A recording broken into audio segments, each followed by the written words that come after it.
সকলের প্রতি রইল আদাব ও নমস্কার, অন্যান্য জাতির প্রতি রইল আন্তরিক শুভেচ্ছা ও ভালোবাসা। আজকে যে তদবিরটি তুলে ধরা হয়েছে,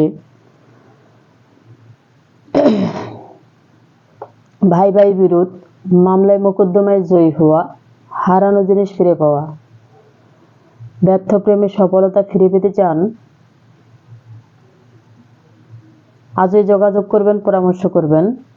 আপনি মামলা মোকদ্দমায় অনেক দিন যাবত থেকে 1 বছর 2 বছর 3 বছর 4 বছর ধরে ঘুরতেছেন, আপনি এখান থেকে জয়লাভ করতে পারেন না, মানে জয় হইতে পারতেছেন না। যেদিকে যাচ্ছেন খালি ক্ষয় ক্ষয় ছাড়া কোনো কিছুই পাচ্ছেন না। তো প্রতারকের হাত থেকে আপনি যদি রেহাই পেতে চান, এবং সাদা বাবা লাল বাবা, অনেক বাবাই রয়েছে বলে যে কাজ করে দেব, কিন্তু আমার মতো সরাসরি এভাবে লাইভে ভিডিওতে আসে যদি কেউ কথা বলতে পারে, তাকে আমি গুরুদায় দেব।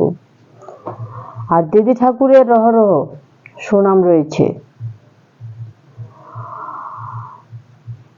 অল ডিস্ট্রিক্টে এক নামে সবাই চেনে দিদি ঠাকুর, পূর্ণিমা রানী রায়।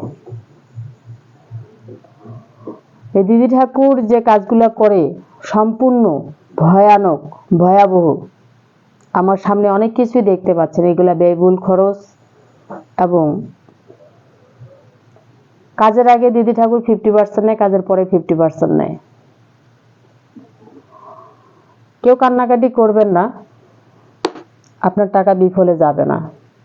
কাজ 7 দিনের ভিতরে যদি আপনি সঠিক না পান, তাহলে যেটি আপনি হাদিয়া দিবেন সেই হাদিয়াটি আপনি ফেরত যোগ্য। তো যে যেখান থেকে আমার ভিডিও বা লাইভ যারা দেখতেছেন বা দেখেন, যদি চ্যানেলে আমার নতুন হয়ে থাকেন তাহলে চ্যানেলটি অবশ্যই সাবস্ক্রাইব করবেন, একটি লাইক করবেন। টিকটক, ফেসবুক, ইউটিউব যদি নতুন হয়ে থাকেন, আপনারা অবশ্যই চ্যানেলটি সাবস্ক্রাইব করবেন, একটি লাইক করবেন, কমেন্ট করবেন, শেয়ার করবেন, সারা বিশ্ববাসীকে দেখার মতো সুযোগ করে দিবেন। যদি আমাদের কথাবার্তা ভালো লাগে, তাহলে জীবনের শেষ চিকিৎসা মনে করে একটি তদবির করবেন। আর যদি ভালো না লাগে, তাহলে তো এখানে বলার কোনো কিছুই নেই। কেন ভাই, টাকা দিয়ে আপনি কাজ করাবেন, পরিশ্রমের টাকা, মাথার ঘাম পায়ে ফেলে আপনারা তদবির করেন। আপনাদেরকে ঠকানোর মতো একমাত্র ওই ভগবানই জানে। আমি 10 টাকা চায়ে খেলে আপনাদের কাছ থেকে চায়ে খাবো, পেটে খিদা লাগলে আমি আপনাদের কাছ থেকে বলে নিব, বলে চায়ে খাবো, কিন্তু পিছন থেকে চুরি করে খাওয়ার অভ্যাস নেই। তীক্ষ্ণতার নাম কি ফলে পরিচয়।